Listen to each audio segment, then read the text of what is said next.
into David's favorite part of the show. This is called People, Power and Politics, because this is where we gossip about what happened during the week. And David loves a good gossip. And we're starting with our gossip session with one of the CEOs who actually slept out in the cold yesterday. That's Peter Matlare. He is, of course, the Chief Executive Officer of Tiger Brands. He joins us on Business This Week today. But he does not come alone. He also comes with a gentleman who I'm told first passed the test of making an omelette, and then he learned to make other dishes, and eventually won the cooking competition, which is called, what's the competition called? It's a cook-off. It's a cook-off of sorts. We don't promote people's cooking competitions. Master Chef. Gentlemen, thank you so much for making the time to join us. So, Peter, let's start with you. So you slept out in the streets yesterday. Now we want the truth, the whole truth and nothing but the truth. Did you have a duvet? Did you bring in reinforcements? And then did you have a sick note that you took to work today so that you wouldn't be working today? All of the above. No. So no, listen, we all went out there. None of us had duvets, but Virgin very kindly gave us sleeping bags. Not very good sleeping bags, I must tell you. But maybe deliberate. They weren't great, but anyway. And we had fantastic boxes that formed your bed. And then on top of that, we had some newspapers that we kind of to give you a bit of cushion.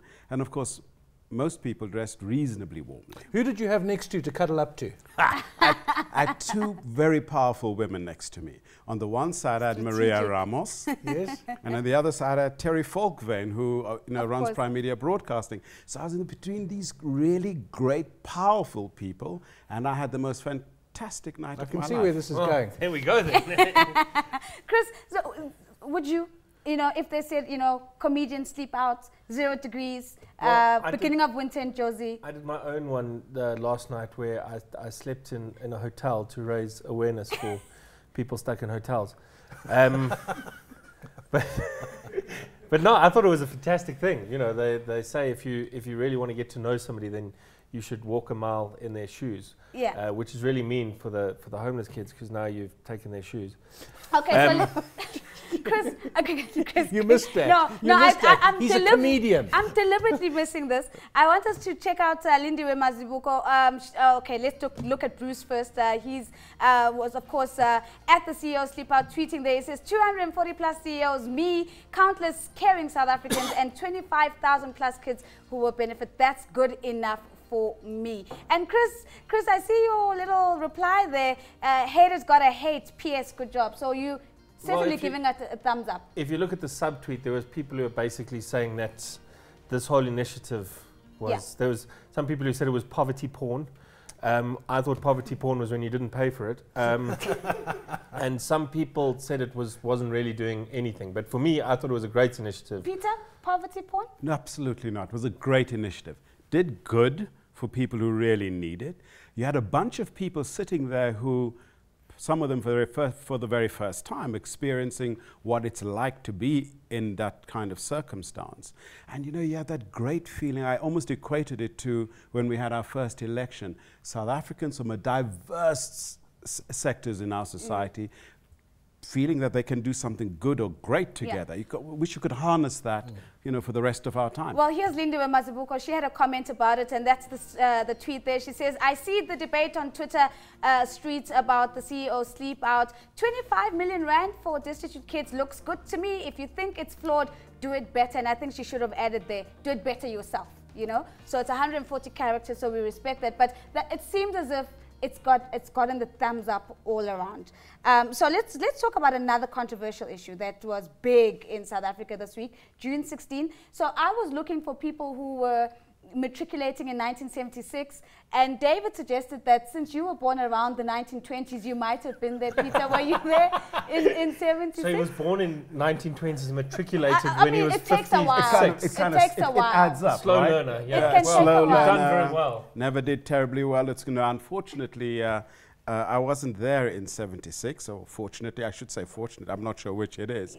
But it's again one of those seminal periods in our lives, right, in our history, where you'll never forget it. You'll never forget the consequences and what went on there. Having said that, you want to take that and kind of drag it into where we are now and say, therefore there ought to be meaning in what we do today, as opposed to kind of just wittering away the stuff that happens.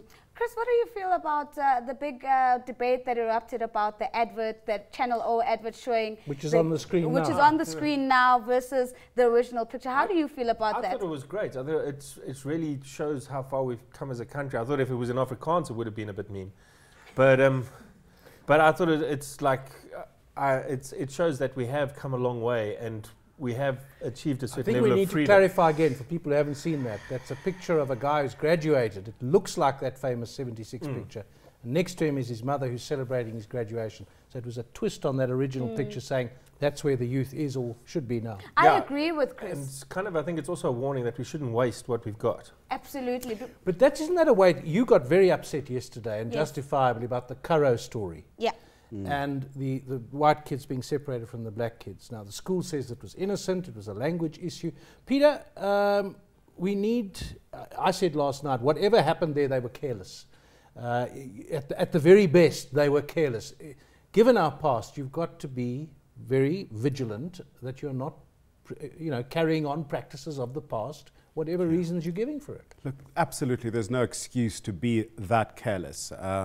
And unfortunately, the impact is not only on the individuals who are careless, but on everybody else around them, the school, the governors, etc. So, in today's day, David, doesn't work, okay? Chris? Yeah. Why are you segregating buses? No, doesn't work. It's like, we shouldn't even use the word bus anymore anyway. So, I thought that went out. I have no What do you say instead of bus? Peter. Peter, yes. Well, he still makes me call him Bus. But, you guys but I'm okay with it because he pays me a huge salary. Let's talk about pocket change. We had a pocket change conversation. 250 million, David? Oh, yes. Well, I'm a little bit suspicious because there was a massive thing in Parliament where people were saying pay back the money, and there's a sum of money owed by a certain president. That's roughly 250 million rand. And suddenly Mark Shuttleworth has to pay. I'm just saying put 2 and 2 together. No, wait.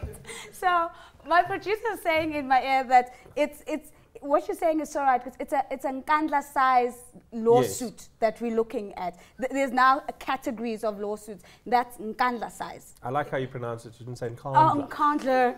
Yes, that's very impressive. But I mean, let's take it down to its basics, Peter. I mean, back to its principles. This ruling going against Shuttleworth. Is the country the real winner here? Because others are saying, well, if you look at it takes away from the investment case if I'm not going to be able to move my capital around as I wish. Look, you're right. You want to be able to have that kind of choice, but realistically, the principle enunciated by our courts, I think, is going to stick in this instance. So, unfortunately, for Mark, he's out of 250. It's 10%, if I'm not mistaken. But it's a big 10%. Well, it's a big 10%, but I mean, at the end of the day, we all have to pay tax. Yeah. You And you can't get away from that. That's the principle. We really do. They find you. Yeah, even Julius is paying tax now. Let's get into your Africa. Julius. Yes. Is he? Oh, what? SARS came back and said they don't have a case? So No, they said they still have a case. angle. They're just not doing it in the court. That's what they said. I learned a new word. You're going to love this. You're going to go to his house and try and pay back the money. You're going to love this. So after the whole CONCAF thing, a bribe is no longer called a bribe, it's called a diaspora. Because I think what SARS is doing with Julius is a diaspora. So they're doing it outside the parameters. The diaspora legacy. It's a legacy program. Yeah. Peter, I want to ask about the African continent. We were talking earlier about bandwidth. When you go to other countries in Africa, they're much faster than ours. Yes. You had a difficult time, your company, Tiger Brands, in Nigeria. Your travels around the continent, what's your impression? And I tell you what, why I asked that question is that a couple of the chief executives I've met on the continent of Africa said to me, why are you guys in South Africa wasting time doing what we tried to do 30, 40 years ago? Why are you guys messing up the best electricity utility in the world? They're puzzled that we're not getting things right. Look, so if you look at the continent, there's no doubt in my mind that there's a great energy to put in infrastructure, and also a sense of the locus of control sits with people who want to do stuff as opposed to stuff being done for them. And I clearly understand the social deficit that we have here. And it's a massive deficit. Having said that, the choices we make now are going to determine very much about what's going to happen to our kids and the rest of the country for the next 20, 30 years. So hopefully we're making the right choices around infrastructure, about where we invest and why, and taking some of those tough decisions. Money is not sentimental, David, okay? Yeah. It'll go where it finds the right home. You were saying this with the Curra thing, you know. We've got to ask Chris about his MasterChef victory. Yeah. Oh, well, in my travels in Africa... what food have you come across? Yes, I've come across many interesting... Ghana was my favorite. No, it was a great experience. I was quite surprised to win it because prior to that I hadn't cooked too much, and now I cook all the time. And what's your signature dish? I mean, what's the one thing that is now the Chris Forrest thing to make? I'm still finding that. I'm enjoying doing different things. I've been working. I'm actually doing a show with one of the judges, Pete Goff-Wood. Coming soon. I'll just give it a shameless punt. Corrupt judges, eh? Yeah, well, they weren't before. But so I kind of look at a lot of the stuff he does because it's very simple and easy to do, but comes out really nicely. So I'm trying to follow that path and experimenting with different things. So I don't have a signature dish. Has it changed Chris your Forrest life? cake. This is what Completely. I'm told that you should have. If anything, you must have Chris Forrest cake somewhere in the menu. I got one. I got him to smile. Yes, I have a sweet tooth myself, so I enjoy baking. So I have a great chocolate cake and I make a really nice cheesecake. Oh, wow. All Yeah. Tiger ingredients, of course. Yeah. All Tiger ingredients. Short answer is? Woolworth. Yes. But I wanted to talk about the Q&A.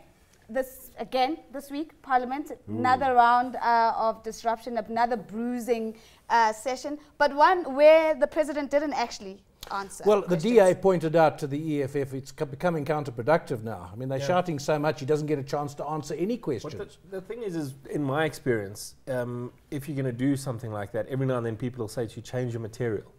And so I feel the EFF, we've seen this now, come up with something different, guys. Yeah. Like, we love your red berets, and we get your point, and we've enjoyed what you do. And Julius Malema is a very good politician and quite a good comedian. He's very funny. Yeah. But I think they need to come up with a different angle. Yeah. You know.